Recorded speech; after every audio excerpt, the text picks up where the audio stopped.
अस्सलाम वालेकुम, मैं हूं हामिद मीर। गुजरात में नए तैनात होने वाले डीपीओ ने आते सार ही असला की नुमाइश करने वालों के होश उड़ा दिए।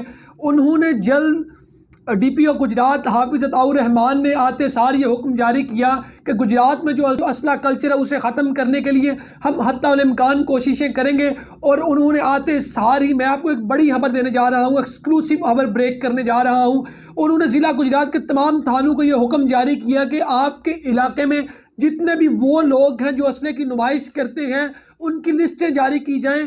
तो डीपीओ गुजरात हाफिज अताउर रहमान की हिदायत पर अमल करते हुए जितने भी पुलिस स्टेशन के एसएचओज हैं उन्होंने लिस्टें तैयार की उन लोगों की जो असले की नुमाइश करते हैं। मज़े की बात आपको बताता जाऊँ कि इस लिस्ट में एमपीएस भी मौजूद हैं, एमएनएस भी मौजूद हैं, चेयरमैन भी मौजूद हैं, यूसीस के चेयरमैन भी मौजूद हैं। यानी कि ये रिपोर्ट इदारे ने बनाई है। इसमें नून लीग के सबसे ज़्यादा लोग मौजूद हैं, काफ लीग के लोग भी मौजूद हैं, पीटीआई के लोग भी मौजूद हैं। गोया किसी भी पार्टी से ताल्लुक़ रखने वाले लोग हैं वो इसमें मौजूद हैं। और सबसे हैरान कुन बात यह है कि ये जो लिस्ट है तकरीबन 90 लोगों पर मुश्तमिल है और इन्होंने 280 से 300 के करीब जो है गन मैन रखे हुए हैं और ये सारा दिन दनाते फिरते हैं सड़कों पे और असले की नुमाइश करते हैं। डीपीओ गुजरात ने यह हुक्म जारी किया कि इन लोगों को धर लें, इनके खिलाफ घेरा तंग करें, क्रैकडाउन करें। और क्रैकडाउन जारी भी है और वो लिस्टें जो है मुतलका थानों तक पहुंच चुकी हैं सबकी। और उसमें गुजरात क्या, लाला मूसा क्या, रहमानिया, कुंजा, कड़ियाँ वाला, मंगोवाल, सराय आलमगीर, टांडा, खारियाँ, डिंगा, ककराली, यानी कि गोया कि ये पूरा ज़िला गुजरात का अहाता कर रही है। इधर सराय आलमगीर से लेके यहाँ पे थाना सिविल लाइन और फिर थाना ककराली है, खारियाँ है, टांडा है, दौलत नगर है, मतलब उन्होंने सारे एरिया को कवर किया है। इसमें अब आप देखें तकरीबन 280 से 300 के करीब जो गनमैन हैं। अब ये एक अहम सवाल उठता है कि उनके पास जो बंदूकें हैं, उनके पास जो कलाशनें हैं वो लीगल हैं कि नहीं हैं। पहला मरहला डीपीओ गुजरात में ये था, फेज़ ये था कि जो लिस्टें तैयार करें। लिस्टें तैयार करने के बाद मुबैना तौर पर डीपीओ गुजरात ने यह हुक्म सादिर किया कि इन लोगों को तलब करें, इनके चलान करें, इनकी बंदूकें बरामद करें, इनके लाइसेंस चेक करें और इनको गिरफ्तार करें। अब हो क्या रहा है, यहाँ पे कमांडर इन चीफ जो पुलिस के हैं उन्होंने तो ये बात हुक्म सादिर कर दिया है कि गुजरात को असले के कल्चर से हमने पाक करना है। और यहाँ पे आपको एक दिलचस्प बात बताता जाऊँ कि जो हमारे गुजरात के चौधरी बरादरान हैं उनका किसी एक का नाम भी मौजूद नहीं है।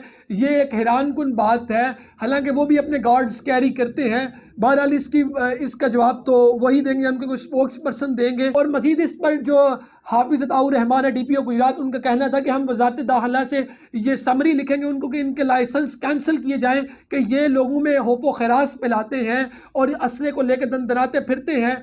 अब सूरत हाल कुछ यूँ है कि इसमें जो एक मैं आपको हैरान कुन बात बताता चलूँ कि मैं आपके साथ कुछ नाम शेयर करता हूँ। ज़िला गुजरात में जो जानी मानी हस्तियाँ हैं, जानी मानी शख्सियात हैं, अपने साथ गन मैन कैरी करते हैं। अगर मैं सबसे पहले बात करूँ जो लिस्ट तैयार की है डीपीओ गुजरात के हुक्म पे तमाम थाने वालों ने ज़िला गुजरात के, तो उसमें जो टॉप लिस्ट में, हिट लिस्ट में सराय आलमगीर से हालत लड़ हैं जो तकरीबन 20 से 25 गनमैन कैरी कर रहे हैं इस सूरत हाल में। अच्छा, इसमें एमएनए भी मौजूद हैं जो आबद रजा कोटला हैं, उनके 8 गनमैन इन्होंने लिखे हुए हैं। शबीर रजा कोटला भी 4 गनमैन कैरी करते हैं, नईम रजा कोटला भी गनमैन कैरी करते हैं, लियाकत अली बदर एमपी हैं वो भी गनमैन कैरी करते हैं, जो नून लीग के साबका एमपी हैं मियां तारिक महमूद वो भी गनमैन कैरी करते हैं। उसके अलावा जो थाना सिविल लाइन से सिर्फ उन्होंने एक बंदा डाला है और साहब अली कुला चोर से हैं, ये भी 4 से 5 गनमैन कैरी करते हैं। और हम अगर एहलाक रनिया की बात करें तो वो भी 4 गनमैन कैरी करते हैं, एजाज रनिया है, नुमान रनिया है, और भी इनमें जानी मानी शख्सियात हैं। और इसके साथ साथ अगर हम जलालपुर जट्टा सिटी और सदर की बात की जाए तो इसमें जलालपुर जट्टा के गालिबन 10 लोग मौजूद हैं जिनके लिस्ट में नाम आए हैं। और उनमें काशिफ भट्ट भी हैं, हाशिम शाह हैं, चौधरी अफगन फारूक हैं, उसके अलावा चौधरी अली बड़ा चफकुला चोर हैं, जीरा पहलवान का बेटा खुरम शहजाद है, और उसके अलावा बिलाल बाबर खोखर हैं। ये तकरीबन जलालपुर जट्टा सदर और सिटी के एरिया में 10 लोग हैं जो गनमैन 35 से 40 से ज़्यादा गनमैन कैरी कर रहे हैं।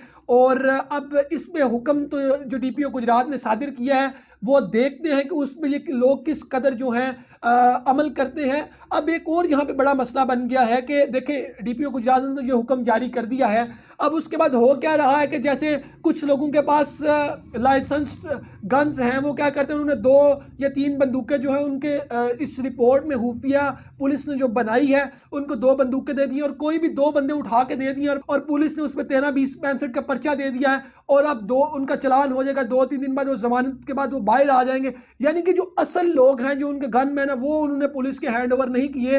तो इसमें जो डीपीओ गुजरात हाफिज अताउर रहमान हैं, उनको खुद पहरा देना पड़ेगा। और मैं समझता हूँ कि ये तारीख में ऐसा पहली दफ़ा हुआ है। इससे पहले जो क्राइम फाइटर थे डीपीओ गुजरात उमर सलामत, जो यहाँ पे रह चुके हैं, उन्होंने असला कल्चर को मिनिमाइज करने के लिए बहुत सारा वर्क किया है। लेकिन जो हाफिज अताउर रहमान है, उन्होंने एक कदम आगे का स्टेप लिया है। लिस्टें तैयार करने के बाद उन्होंने हुक्म सादिर कर दिया है कि जिनके चलान करें, इनकी तफ्तीश करें, ये लाइसेंस्ड गन्स हैं कि नहीं हैं, उसके अलावा इनके पास रिटेनरशिप है कि नहीं है। नाज़रीन, ये तो एक्सक्लूसिव खबर मैंने आपके साथ शेयर की है। इसके दूसरे पार्ट में हम आपके साथ शेयर करेंगे, जो डीपीओ गुजरात से हम बात करेंगे, जो उनके व्यूज़ हैं वो आपके साथ शेयर करेंगे। उसके अलावा जो डीएसपी सदर सर्कल हैं हाफिज़ इम्तियाज़ साहब, उनका क्या कहना है, उनका पॉइंट ऑफ व्यू शेयर करेंगे। और उसके अलावा जो डीएसपी हाफिज़ सईद साहब हैं, उनका जो पॉइंट ऑफ व्यू है वो शेयर करेंगे कि वो क्या कहते हैं। और एक और मैं आपको बात बताता चलूँ कि ये जो 91 लोगों की लिस्ट बनाई है, 90 से 91 लोगों की, इसमें बहुत सारे लोग नहीं भी हैं। तो कहा जा सकता है कि ये जो लिस्ट है तकरीबन 80 से 85% ओरिजिनल बनी है और 15% इसमें अभी भी जोल मौजूद है, जो इंटेलिजेंस वालों ने या पुलिस वालों ने अपनी ज़ाती दोस्तियों को मद्देनज़र रखते हुए उन लोगों को जो है वो छोड़ दिया है या उनको इस लिस्ट में नहीं लाया। और ऐन मुमकिन है कि इसके बाद एक और नई लिस्ट तैयार कर ली जाए या फिर ये जो लिस्ट है ये अंडर प्रोसेस हो जिसमें और नाम आए।